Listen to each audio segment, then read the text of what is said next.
ज्येष्ठ समाजसेवक व ओबीसी चळवळीतील प्रख्यात नेते शब्बीर अहमद अन्सारी यांचे रविवारी दुपारी 12:30 वाजता दीर्घ आजाराने निधन झाले. ते 79 वर्षाचे होते. अन्सारी हे जुना जालना येथील रेल्वे गेट जवळील नूतन वसाहत येथे राहण्यास होते.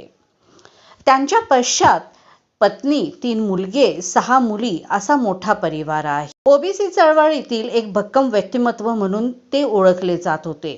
अन्सारी यांनी 4 दशकाहून अधिक काळ आपले जीवन ओबीसी हक्क आणि त्यांच्या कल्याणासाठी समर्पित केलेले होते. त्यांनी ऑल इंडिया मुस्लिम ओबीसी ऑर्गनायझेशनचे अध्यक्ष म्हणूनही काम करत महाराष्ट्रासह देशभरामध्ये सामाजिक न्याय आणि आरक्षणाच्या प्रश्नावर जनजागृती करण्यासाठी तळागाळातील जनतेचे संघटन करण्याची महत्त्वाची भूमिका बजावलेली आहे. प्रसिद्ध ज्येष्ठ अभिनेते दिलीप कुमार यांच्याबरोबर देशपातळीवर ओबीसी हक्कांबाबत अनेक बैठका घेतलेल्या होत्या. मंडल आयोगाच्या शिफारशीची अंमलबजावणी व्हावी यासाठी त्यांनी महत्त्वपूर्ण भूमिका बजावली.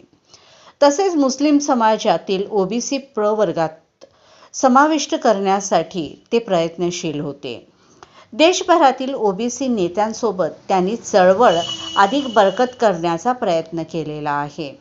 त्यांच्या अथक प्रयत्नामुळे शिक्षण, रोजगार आणि राजकीय प्रतिनिधित्व यासाठी विविध क्षेत्रात ओबीसी समस्यांवर 50हून अधिक शासकीय निर्णय जारी करण्यात आलेले आहेत.